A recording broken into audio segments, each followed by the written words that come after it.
और हम आपको बताएंगे कि जब हमारी मौत आने वाली होती है, मैं एक्चुअली नेचुरल मौत की बात कर रहा हूँ, मैं अकाल मृत्यु की बात नहीं कर रहा हूँ।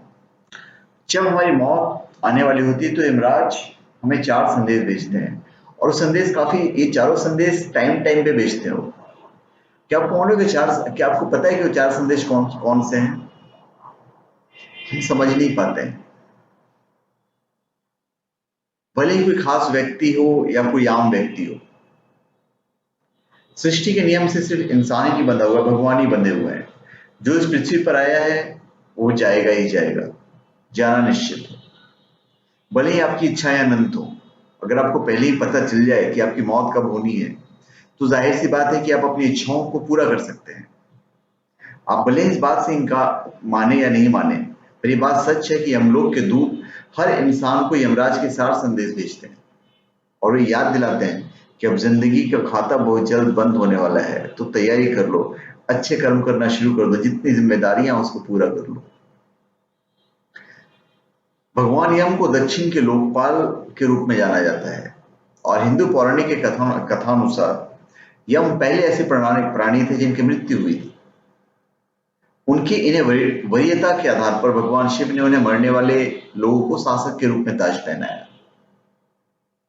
ऐसा माना जाता है कि मृत्यु के समय आत्मा को स्वर्ग या नरक के द्वार पर साथ ले जाने के लिए यमदूत पृथ्वी लोक पर आते हैं। यहाँ यमराज के सामने इंसान के कर्मों की आत्मा को फटकार लगाई जाती है। उनके सामने अच्छे बुरे कर्मों के आधार पर दंड दिया जाता है। यमलोक में यमराज इंसान के कर्मों के आधार पर स्वर्ग और नरक का फैसला करते हैं। प्राचीन शास्त्रों में उल्लेख है कि यमराज ने अपने एक भक्त अमृत को वचन दिया था कि वह हर किसी को मौत से पहले उसकी सूचना भेजेंगे, ताकि लोगों को पता हो जाए कि उसकी मृत्यु कब होने वाली है या जल्दी ही होने वाली है, और इस बीच वो अपने सारे अधूरे काम कर सकता है। एक समय की बात है, अमृत नाम का एक बंदा था। उसे मृत्यु से बड़ा डर लगता था, तो हमेशा यमराज की पूजा करता था, कि उसके मन में था कि मैं यमराज से दोस्ती कर लूं, और उसने तपस्या भी शुरू कर दी। यमराज प्रसन्न होकर आए भी। यमराज बोलते भाई तुमको क्या चाहिए? तो उसने बोला कि भाई मुझे अमरता का वरदान दे दो, क्योंकि मृत्यु से उसे डर लगती थी। तो यमराज ने उसे समझाया कि मृत्यु तो निश्चित है भाई, मौत निश्चित है, वो होना ही होना है। तो कहता है कि ठीक है, काम कीजिए, आप ऐसा कर दीजिए कि जब मेरी मृत्यु होने वाली है तो आप मुझे संदेश भिजवा दीजिए, ताकि मैं अपने परिवार और लिए कुछ ना कुछ काम करके चला जाऊं। तो यमराज प्रॉमिस कर देते हैं कि तुम्हें मृत्यु से पहले तुम्हें 4 संदेश दे दिए जाएंगे।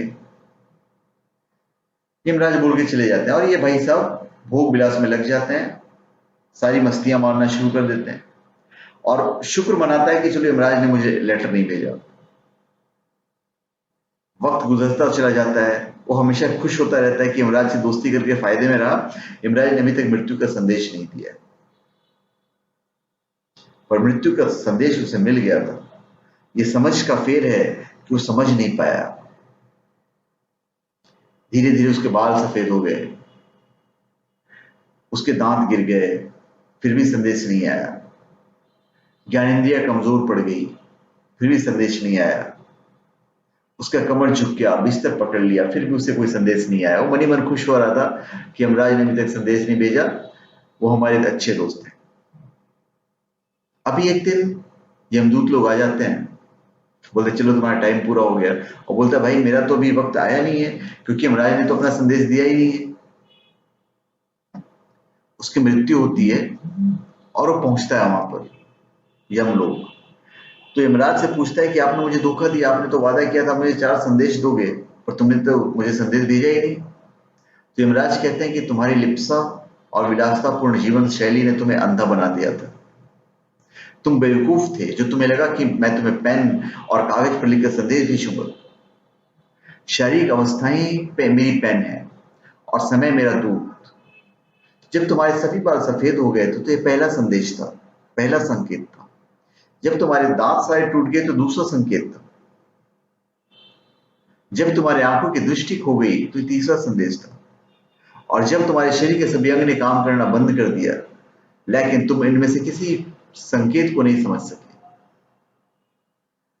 मेरे प्यारे दोस्त लोग, यह सत्य है कि हर इंसान को अपनी मौत से पहले संकेत मिलते हैं, लेकिन तृष्णाओं और विलासिता में अंधे इंसान को कोई संकेत समझ में नहीं आता है। अगर आप इन बातों से सहमत हैं तो हमारी वीडियो को लाइक कीजिएगा और